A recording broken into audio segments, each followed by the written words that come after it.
Quero agradecer a Deus mais uma vez, né, por essa manhã. Agradecer pela vida de todos os irmãos que estão aqui, né, para aprender um pouquinho sobre a história dos batistas. E estudar a nossa história é algo que deve nos emocionar, né? Estava conversando agora há pouco com o Sérgio, né, e ele falando que quando você busca as suas raízes históricas, conhecendo seus familiares, você acaba se envolvendo com a sua própria história. E isso é um exercício que a gente tem que fazer também com as nossas famílias, né? Se meu pai morrer, eu não conheço mais ninguém além do meu tio. Se meu tio morrer, acabou, eu não sei para onde eu vou. Não sei quem são os parentes, não sei quem são as minhas heranças. Então, a gente acaba se perdendo, né? Então, conhecer a nossa raiz é muito importante, é interessante. Bom, vamos orar nesse momento, agradecer a Deus pela oportunidade que Ele está nos dando de estar aqui estudando, e depois as crianças vão para as salas com os seus professores, tá bom? Amém. As crianças, por favor, podem ir com os professores. Bom, nós estamos usando esse material ainda, né? Eu certamente não vou ficar lendo ele aqui para vocês. A ideia é que vocês leiam isso aqui em casa. Aqui só tem um resumo do que nós estamos estudando por esses dias, então eu só peço a você que, por favor, leia isso em casa, faça suas anotações aí, na medida do possível. E a nossa aula de hoje, o Cristiano vai entregar um papel aí, um por casal, e nesse papel que você vai receber, nós temos aí o resumo da aula de hoje, tá? Então é um esboço, é um mapa para te guiar na nossa aula de hoje. Então aproveita, escreve aí nesse papel, rabisca ele. O meu tá bem rabiscado, o meu tá bem colorido, né? Marido e mulher aí, briga com a caneta, alguém aí pega, escreve, toma a frente e faça as suas anotações. Não tenha dó de rabiscar, tá? O meu tá bem colorido, rabiscado. Isso ajuda a gente a memorizar. Bom, nós estamos no nosso terceiro estudo a respeito das origens dos batistas, a respeito da história dos batistas. Na primeira aula nós fizemos um panorama geral a respeito da origem dos batistas, traçando a sua árvore genealógica. E nós vimos que os batistas, eles são separatistas, não conformistas da Inglaterra, e que também são chamados de puritanos porque clamavam por uma purificação da igreja da Inglaterra. Então nós vimos isso na primeira aula de forma bem resumida, mas deu para nós entendermos pelo menos a nossa origem de forma geral. Bom, na segunda aula nós vimos a respeito dos batistas gerais, né? Batistas gerais, nós vimos que John Smith e Thomas Helwys, eles são considerados os pais dos batistas gerais, e nós vimos toda aquela confusão com John Smith, com Thomas Helwys. Nós vimos o quanto o John Smith é confuso, né? Ele nega o próprio rebatismo e depois ele se torna menonita. Então era uma confusão geral. Depois o Thomas Helwys também não fica atrás, se torna um separatista muito radical, coloca todo mundo no inferno, se julga a única igreja verdadeira, né? Aquele grupinho de 8 pessoas. E então nós vimos que os batistas gerais são um tanto quanto confusos. E hoje nós vamos aprender sobre os batistas particulares, tá? A igreja hoje batista contemporânea, ela está ligada a esses aqui, aos batistas particulares. Por quê? Como nós vimos na aula passada, os batistas gerais, eles foram extintos 100 anos depois. Se eles foram extintos, então não é possível ser descendentes deles. Ainda que, como foi lido na declaração de fé da Convenção Batista Brasileira, que nós somos ali de Helwys de 1612, nós vimos que isso, na verdade, não faz sentido.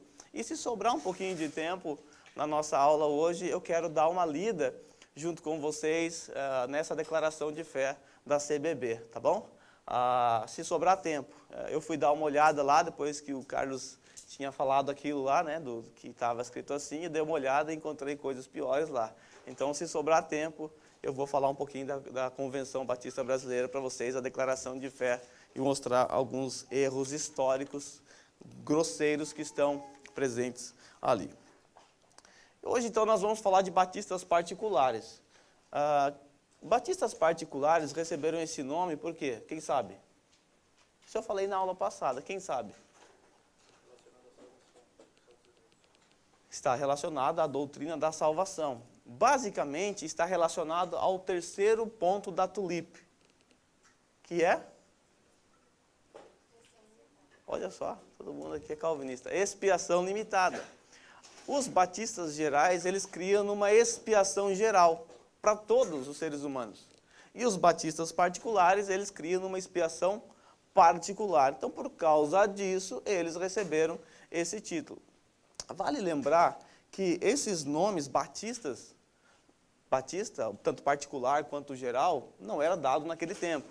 Isso foram etiquetas colocadas posteriormente.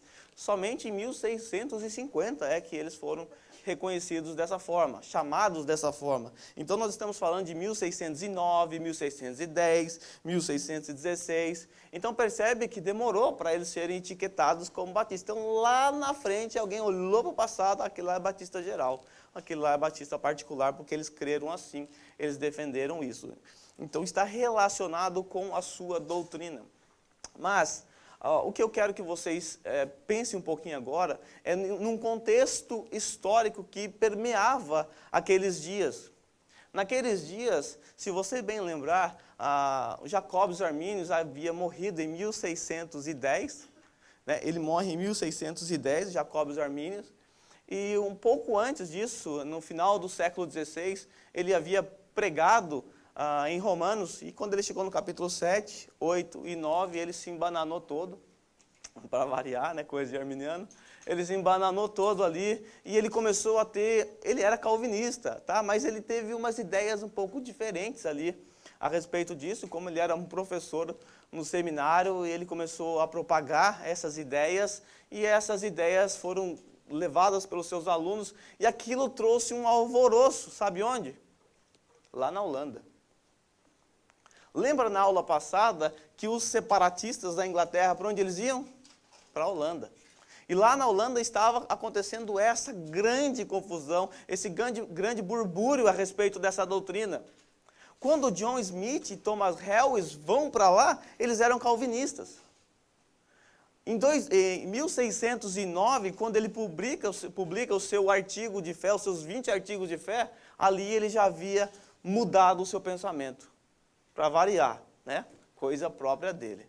Então, eles foram como calvinistas ali, eles mudaram, porque estava efervescente esse debate ali, e isso cooperou muito.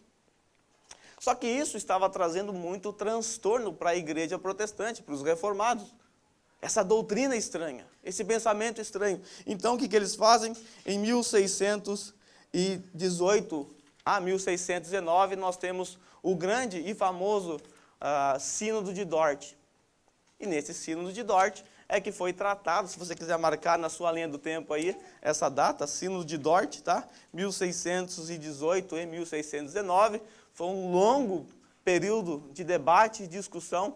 Armínio, evidentemente, não pôde ir, estava morto, mas os seus alunos, que são chamados remonstrantes, foram ali. E eles foram rejeitados. A sua doutrina foi rejeitada do começo ao fim, e em um determinado momento, até aqueles alunos foram expulsos dessa discussão. Se você quiser se aprofundar nisso, entra no YouTube depois, procura a Escola Charles Spurgeon, Franklin Ferreira, Cânones de Dort, assiste e você vai entender com profundidade. Mas por que isso é importante para nós hoje? Porque esses cânones de Dort, esse documento que foi produzido refutando o arminianismo, ele passou a integrar o que nós chamamos de unidades de fé.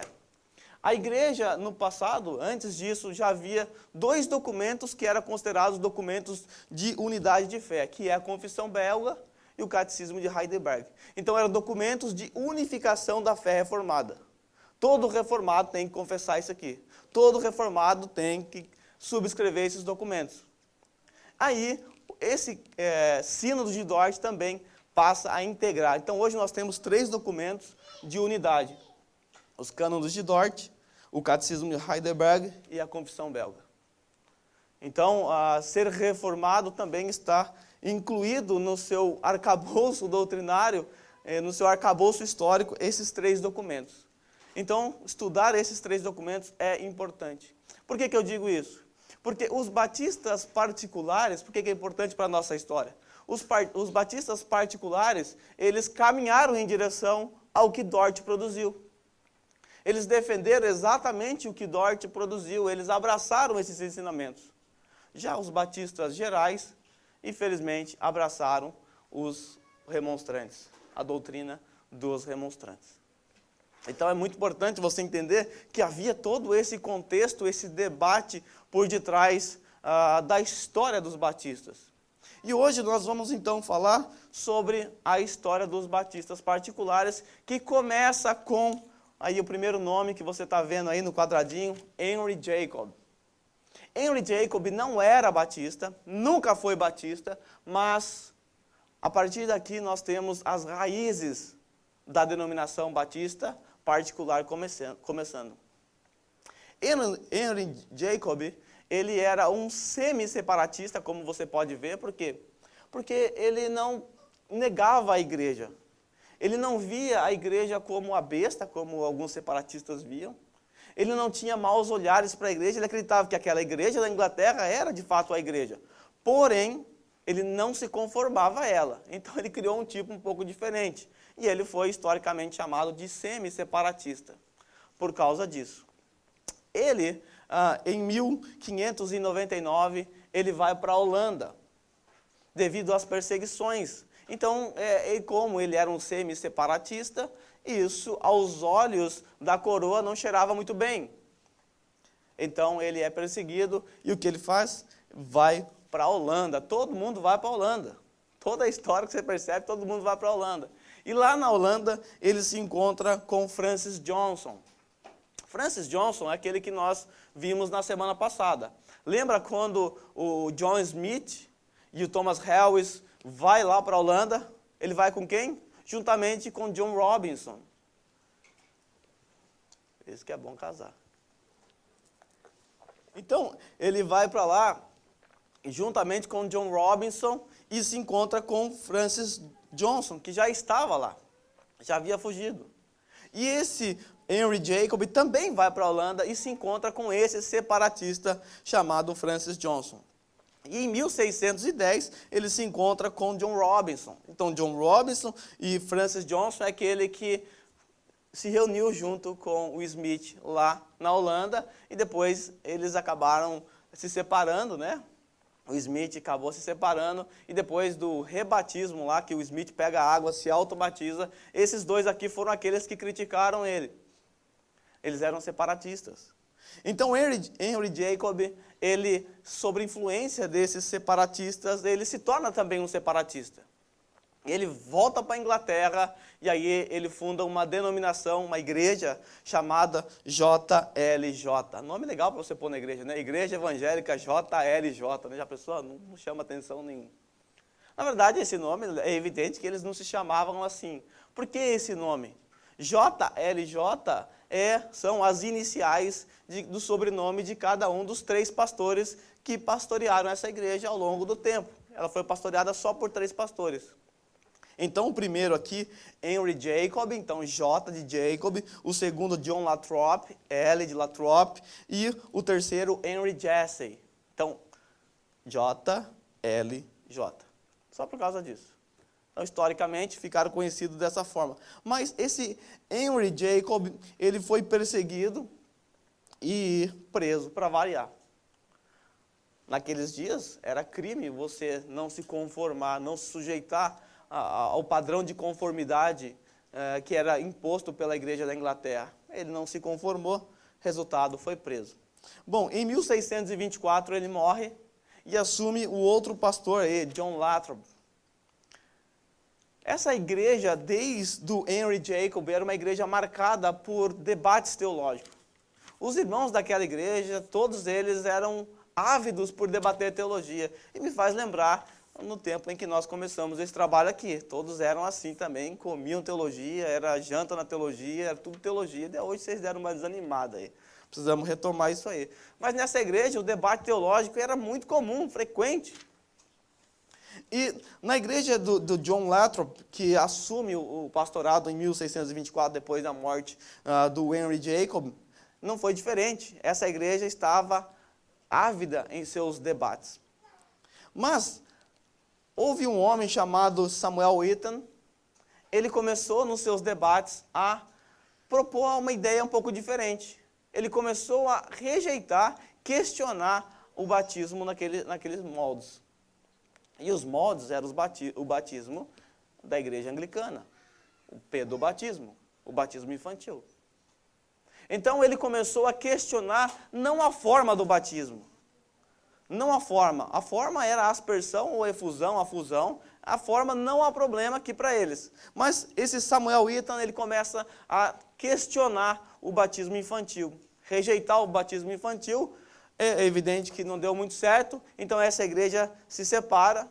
Então Samuel Eaton, levando consigo Richard Blunt, guarde esse nome, é um nome muito importante, lá na frente vocês vão entender, se separa de forma amigável, sem nenhum problema. Por quê? Porque os batistas prezavam pela liberdade religiosa.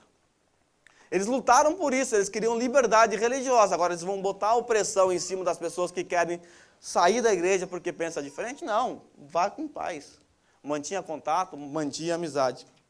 Mas a igreja, então, ela divide, né? Ela é dividida aqui. O que acontece com esse Lathrop também? Para variar, ele vai preso. Ele é perseguido e preso. Um certo momento, o arcebispo invade a igreja junto com as tropas, porque a igreja era estatal, e leva ele com quase todos os membros, só deu para fugir alguns.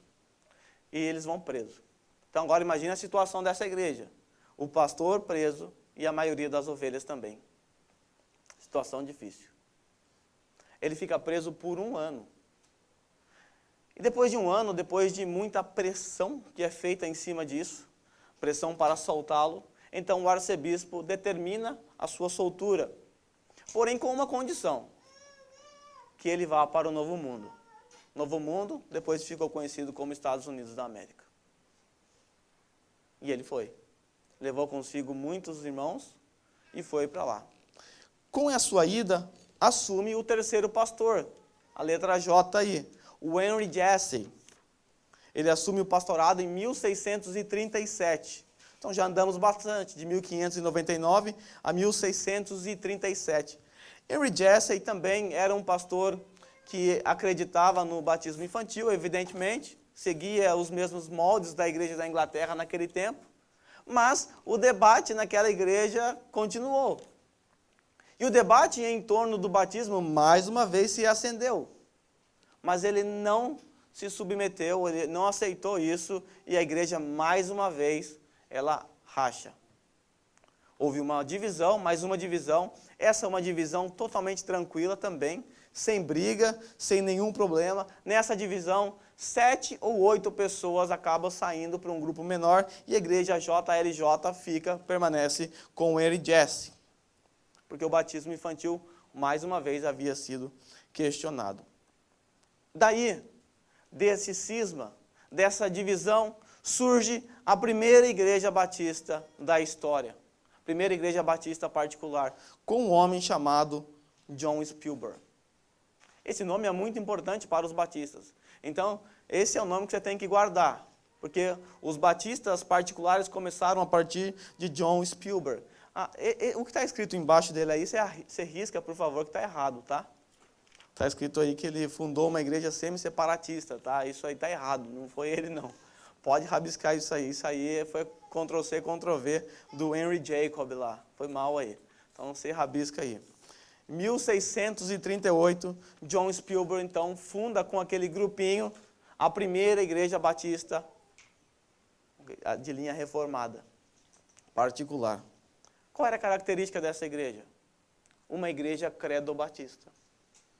Uma igreja que acreditava que o batismo deveria ser administrado aos crentes, depois de uma profissão de fé. não aos infantes, não às crianças.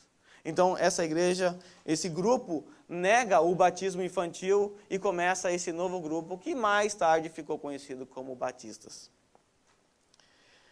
Bom, John Spielberg, ele continua cuidando dessa igreja por um bom período. Se você pegar essa confissão de fé batista de 1644, você vai perceber que um dos signatários dessa confissão, ou seja, um daqueles que assinaram essa confissão, foi John Spielberg. Nesse tempo, em 1640, lembra daquele Richard Blunt lá de cima, aquele que tinha saído da igreja do Henry Jacob, JLJ. Ele volta para a igreja JLJ mais uma vez, e ali ele começa mais um debate. Agora o debate não era mais com relação ao candidato ao batismo. Agora o debate começou a girar em torno da forma do batismo. E ele começa, depois de estudar Colossenses 2, 12, Romanos 6, 4, ele começa a perceber e a meditar e ver que, na verdade, a forma de batismo mais apropriada ao Novo Testamento seria a imersão. Então, a partir de 1640, os batistas adotam a imersão como forma oficial do seu batismo. Então, percebe que demorou muito. Vocês vão ver que lá na CBB, na Convenção Batista Brasileira, lá no site, eles vão falar que o John Smith, quando ele se batizou por imersão. Mentira. Isso é uma fantasia, isso é uma ilusão. É o desejo de querer afirmar que os batistas sempre batizaram, mas historicamente não há prova. Ali foi por afusão, com certeza. Então há histórias, o próprio John Robinson, ele retrata isso. Estava lá, ele retrata isso. Então, não sei por que a convenção ela fez isso, mas ela está equivocada. Porque os batistas só passaram a se batizar a partir de 1640 por imersão. Tá bom? Então, John Spielberg... Espera aí um pouquinho. Quer se batizar de novo? Aqui dá para fazer a fusão. Quer? Eu queria perguntar assim, para ficar bem claro na mente, o que quer dizer, como que é a forma de cada batismo? Imersão, aspersão e a fusão. Imersão a gente sabe mais claro, mas os outros dois, como que é feita essa forma? A aspersão é como você pegar água e derramar um pouquinho assim com a mão, na cabeça do bebê, assim, ou do adulto. Quer que eu faça aqui, para demonstrativo? Não? Tá? E a fusão ou efusão é você pegar da mesma forma, só que derramar um pouco mais de água. É você virar uma quantidade mais de água, virar um copo de água na cabeça da criança, sei que é mais ou menos isso. E o outro, só dá uma espirradinha assim, de leve, tá? E imersão é você afundar todo o ser humano, tá bom?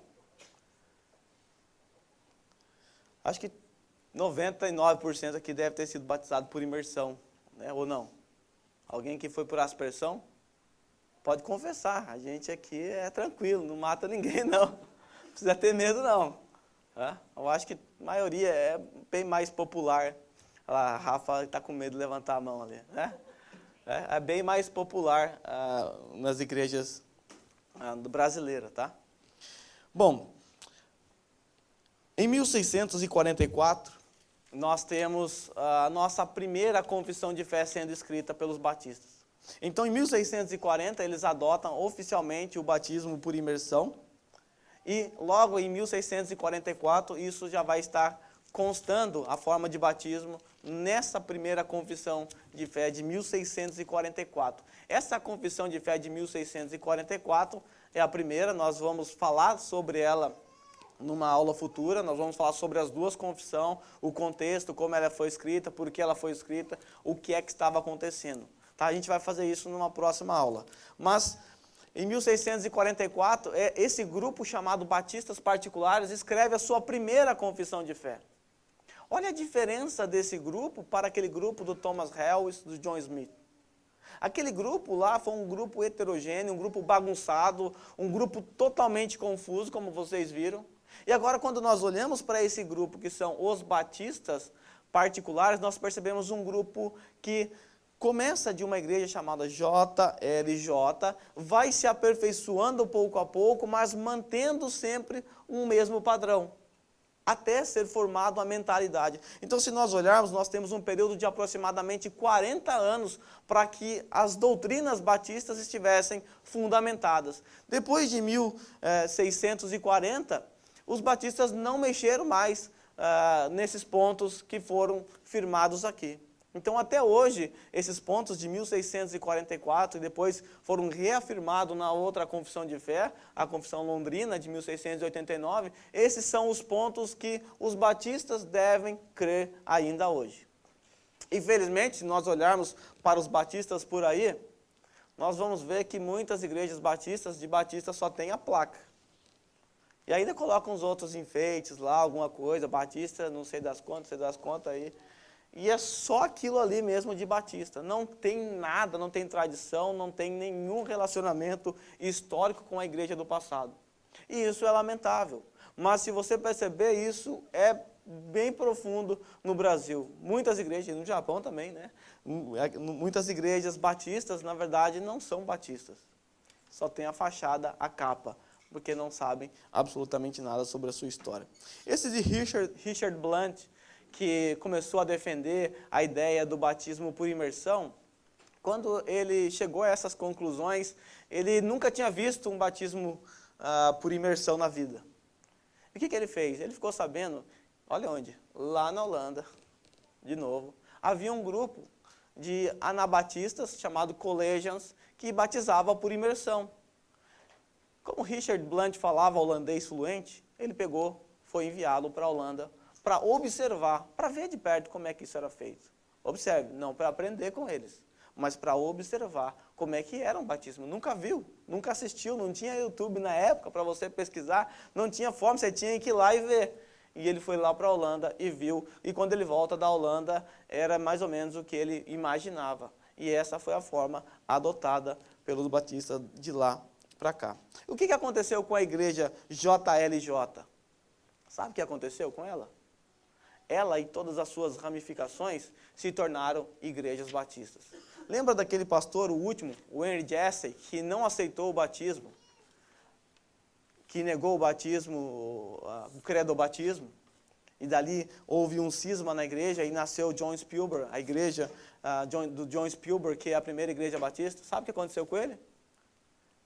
Depois que a confissão de fé batista, essa daqui, de 44, foi escrita, no ano depois, em 1645, é evidente que essa confissão de fé ajudou muito, influenciou muito ele. Ele aceitou o batismo por imersão. E esse pastor, Henry Jesse, foi batizado por imersão por um grande teólogo batista, que você não pode deixar de ler, não pode deixar de conhecer. Se você é batista, você tem que conhecer Hansed Knowles. Pesquisa sobre ele, estude sobre ele. Ele é um dos grandes cabeças do meio batista geral. Geral não, batistas particulares. Tá bom? Então ele é batizado.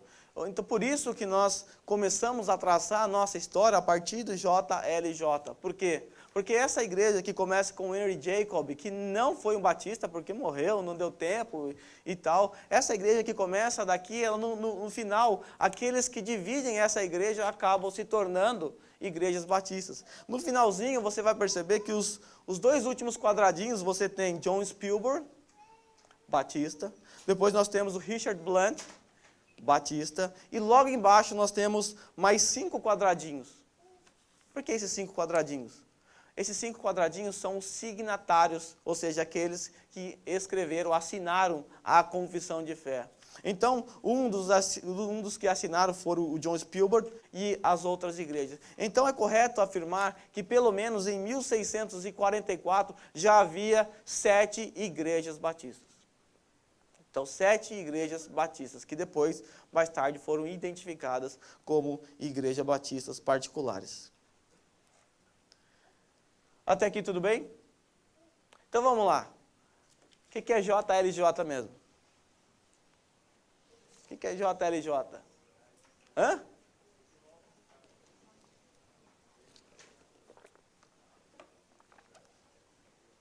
Sabe o nome deles? Jacob, Lathrop e Jesse. Muito bem, vocês estão fera. Tá? Desses 3 aqui, no último houve um cisma, um racha, por questões relacionadas ao batismo. Aí veio um outro cidadão que é muito importante, que vocês não podem esquecer o nome dele, que é o pai de vocês, que é? Hã? Cristiano? O que é? Não. John Spielberg. John Spielberg. Richard Blunt foi aquele que começou a debater sobre o batismo por imersão, tá? Então, John Spielberg é um nome que você tem que guardar. É daqui que começa a nossa tradição batista particular. Até aqui tudo bem? Tudo bem? O batista lá quer ser batizado também. É só uma dúvida só. Não sei se eu não peguei, eu acho, na aula, mas você falou que as etiquetas, né, de batista assim, vieram depois. Uhum. Da onde que surgiu o termo batista? Assim, qual que é a origem? Por que é batista? O termo batista foi adotado em 1650 e veio exatamente por questões do batismo. Porque essa igreja ela surge a partir do quê? Lembra que o Jesse não aceitou o batismo, o credo batismo? Aí essa igreja nasce com John Spielberg com uma tradição já credo-batista. Tá? Então, por causa disso, que depois, lá atrás, aquele grupo do batismo lá, sabe? Aquele grupo lá que brigou por causa do batismo, é esse grupo aí. Aquelas 7 igrejas lá do batismo, como é que fala mesmo? O batista é isso aí. E depois eles ficaram conhecidos dessa forma, tá? Por causa disso. Não, eram igrejas, até então, era igreja separatista na Inglaterra. Era isso. O que eles eram? Igreja separatista. E esse termo separatista envolvia certamente também a questão do puritanismo, tá? Igrejas separatistas. Então, que igreja que era o Henry Jacob? Era uma igreja separatista. O John Smith mesmo, que igreja que ele era? Era uma igreja separatista da Inglaterra. Eles não tinham placa, né? Essa ideia de placa não tinha. Existia 2 igrejas. Existia a igreja da Inglaterra e existiam as igrejas separatistas. É isso. E dentro dessas igrejas dos separatistas existia até mesmo os conformistas, como a gente viu na aula passada. Tá? E até mesmo o Henry Jacob, ele era um pouco conformista também em certo aspecto. Tá? Ele não negou a igreja como um todo, como um mal, como os outros fizeram. Então é isso, né? Não existia. Assim como quando Lutero pregou as 95 teses lá, não saiu a igreja luterana no dia seguinte com placa e tudo, ele pregou a placa depois no lugar da... Não, isso aí foram coisas que foram acontecendo depois, tá? Esses nomes para as igrejas. E lá funcionava assim também. Tranquilos? Mais alguém? Não? Tá ok. Então eu quero ver com vocês aqui Na semana passada, a única pergunta, aliás, feita pelo pastor Carlos, foi a respeito da CBB, Convenção Batista Brasileira, e acho que ele pesquisou ali na hora, lá, deve ter visto lá que constou que está escrito que a igreja ela surgiu a partir de quem? De Helwys, em 1612. Por quê? Porque Helwys sai da Inglaterra, da Holanda, depois da morte do seu amigão lá, que ele estava muito chateado com ele, o Smith, e vai para lá. E aí a convenção fala que ali surge a primeira igreja batista. Vamos dar uma avaliada no que está escrito? Vocês não vão conseguir ler aqui, né? Não, nem eu vou conseguir ler do jeito que está aqui, então eu vou fechar e vou ler aqui do meu jeito mesmo. Desculpa aí. Eu vou ler para vocês, preste atenção. Se você entrar no site deles, né, você procura lá quem somos, você vai encontrar a definição de quem somos para eles. Tá? Começa assim. E, por favor, tenta pegar o erro. Tenta pegar a ideia aqui. Com as aulas que vocês tiveram, vocês conseguem já, com certeza. Somos um povo que vem de longe, com muitos nomes. E aí? Que perguntas vocês têm para fazer para a Convenção Batista Brasileira? Quais nomes? Como assim, muitos nomes? O que está por detrás disso aqui? Quando eles dizem que somos um povo que vem de longe, o que quer dizer vem de longe? Distância? Não. É tempo. De muito tempo atrás. Longo tempo atrás. E com muitos nomes. Quais são esses nomes? Muitos nomes. Não pegaram ainda? Qual a ideia aqui? Por detrás? JJJ. Explica para eles o que é JJJ. Não é uma igreja nova, não. JLJ é a igreja JJJ. JJJ é aquela teoria do João, Jesus, não, Jerusalém. Vamos lá, Jordão, João, tudo com J. Que é o que a gente chama de... Tá difícil, hein? Sucessionismo. Sucessionismo. Bom, você pode falar, não está muito claro isso para mim aqui que você está falando. Você está falando nas entrelinhas. Ok, vamos ler mais um pouquinho. Olha um pouquinho mais abaixo. Com o nome Batista, existimos desde 1612. Espera aí. Ai. Com o nome Batista existimos, quer dizer que eles existiam com outro nome, então? Antes disso? Eles têm que se explicar.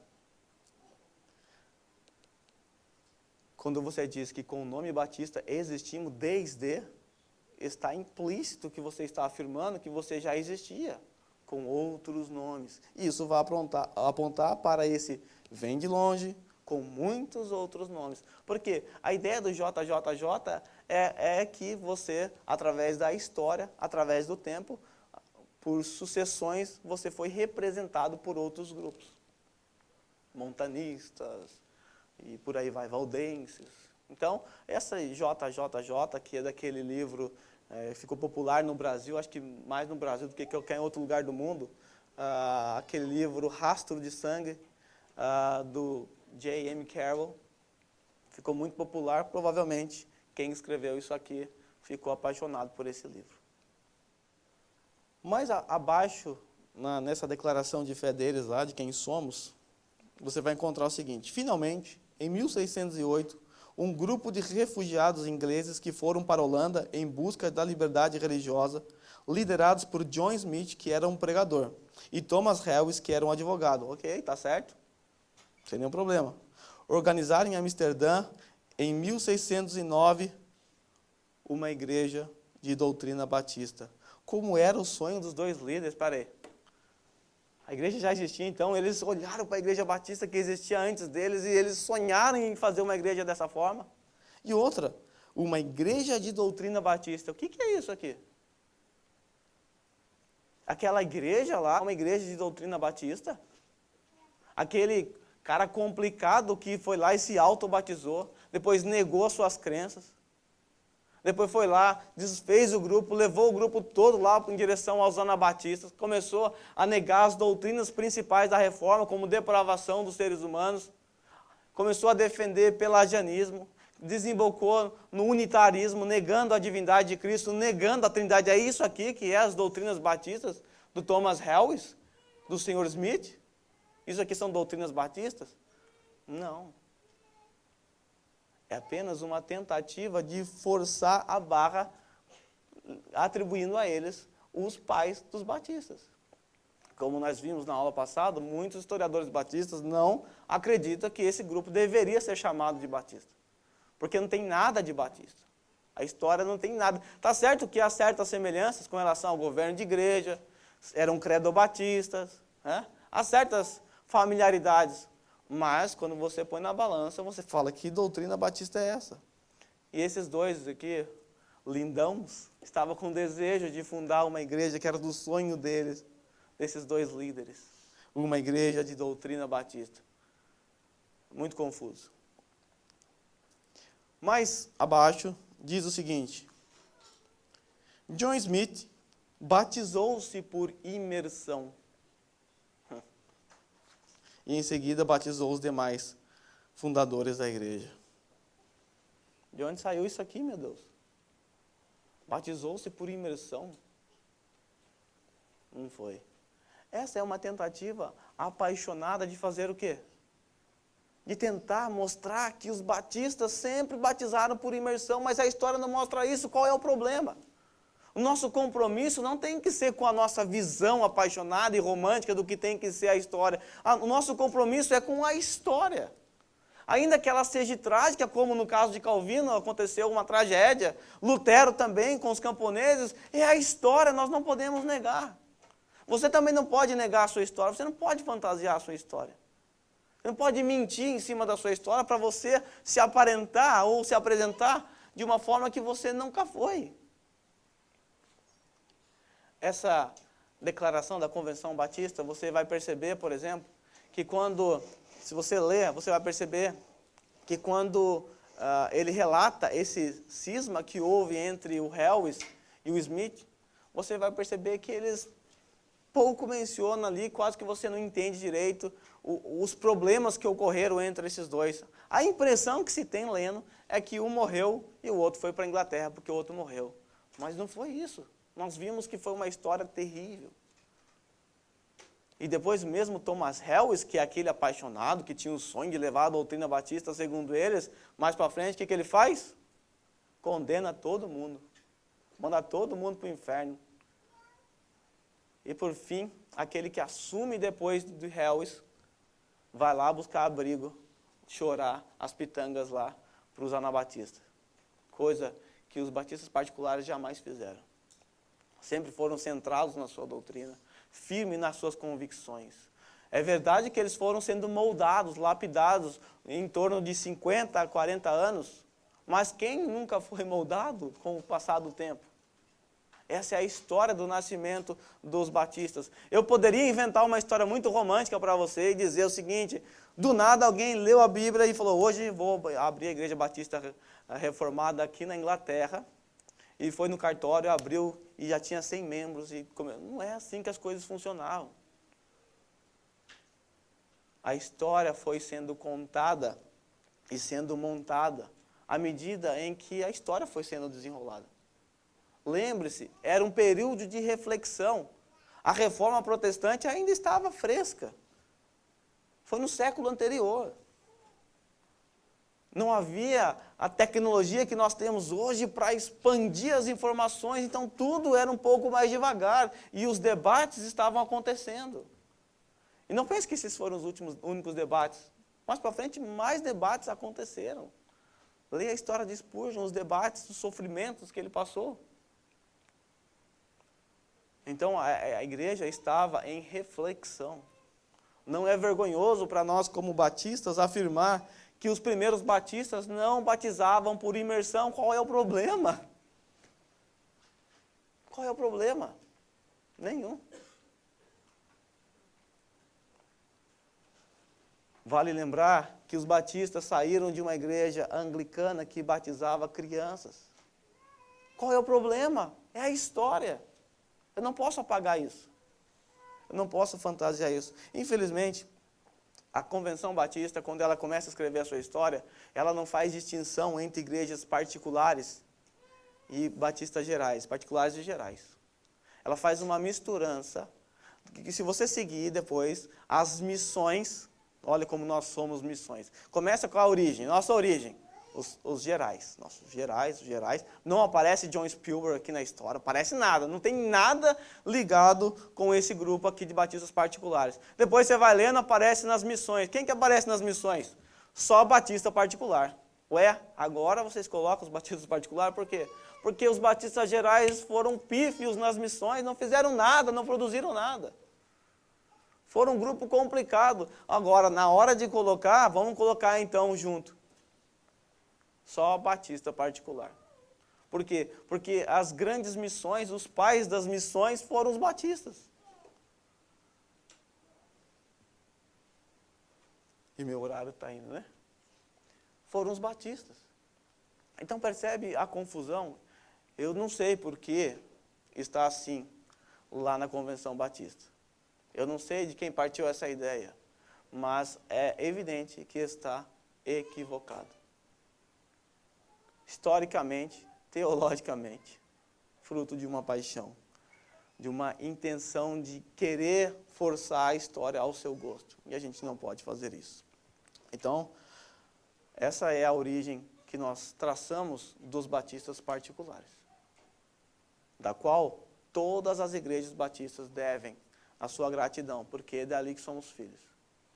As missões do Novo Mundo missões na Índia, tudo fruto de batistas particulares, que entenderam a doutrina da expiação limitada. Olha só, ainda dizem que calvinista não deve pregar o evangelho. Quem fala isso não conhece a história. Porque foi esse povo calvinista, defensores dos 5 pontos, que mais fizeram missões na face da terra. Isso é um encorajamento para nós, que estamos de braços cruzados. Estamos acomodados com a nossa doutrina. Talvez é um momento da gente ser despertado e chacoalhado pela nossa própria história. Talvez é aquele momento da gente olhar para o passado e sentir vergonha do que fazemos, do que somos. Olhar para aqueles homens que deram as suas vidas, que foram presos por causa da sua doutrina, não abriram mão, não negaram. Aqueles homens que tiveram a chama, a paixão por pregar o evangelho acima de qualquer coisa, como os puritanos tinham como sua ênfase de vida. Olhar para a história não é simplesmente olhar com um olhar apaixonado e lembrar do passado. Não é só isso. É também momento de reflexão. Momento para olharmos hoje. Olharmos aquilo que temos produzido. Olharmos o cristianismo que temos vivido. O que aqueles homens do passado diriam a respeito de nós, batistas reformados no Japão hoje? Talvez eles teriam vergonha de nós usarmos os mesmos nomes que eles. Então é o momento da gente pensar, refletir. Refletir na paixão pela doutrina, no amor pela glória de Deus. Momento da gente pensar. Somos de fato batistas? Se nós somos de fato batistas, nós temos uma herança, temos uma tradição. E essa é uma tradição apaixonante, linda, que deve nos motivar, nos empurrar a buscar a glória de Deus. Então seja bem-vindo à Igreja Batista geral. Não. A Igreja Batista reformada, particular. Alguém quer comentar alguma coisa? Ainda tenho 5 minutos. 5 minutos para alguém comentar. Já deixa o microfone com ele. Pode dar um microfone para ele.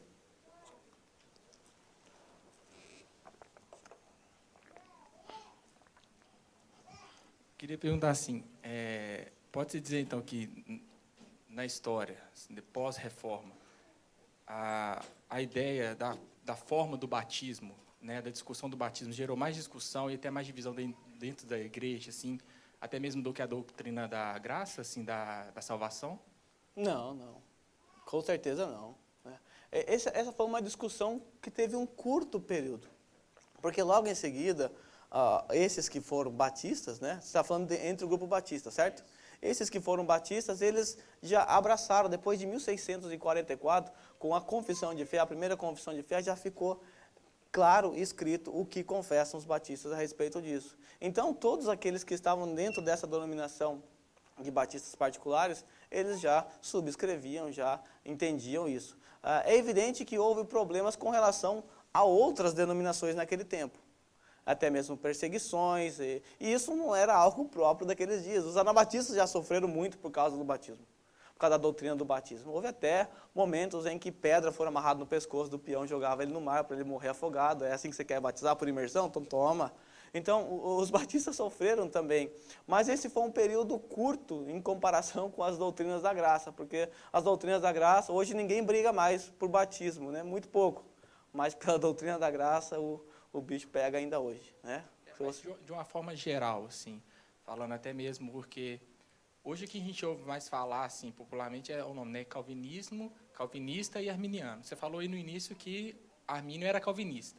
Uhum. Então, tipo assim, eu queria entender essa forma, assim, de como que essa divisão aconteceu entre eles, tipo assim, de como que hoje, pensando assim, hoje na minha cabeça pode ser que esteja errado. Então, por exemplo, vamos supor, arminiano, que diz arminiano, vamos supor, descende desses batistas gerais. Calvinista descende desses batistas particulares. Estaria certo? Você está invertendo a ordem, né?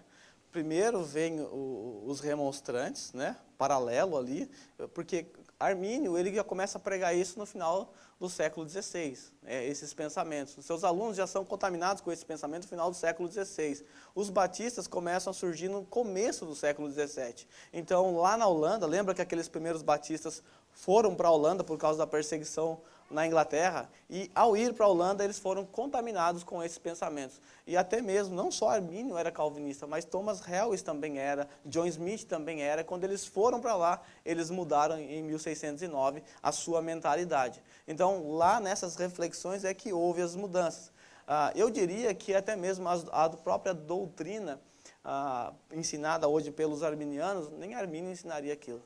Era totalmente distinta. Há muitas distorções da doutrina de Armínio que ele até ficaria careca.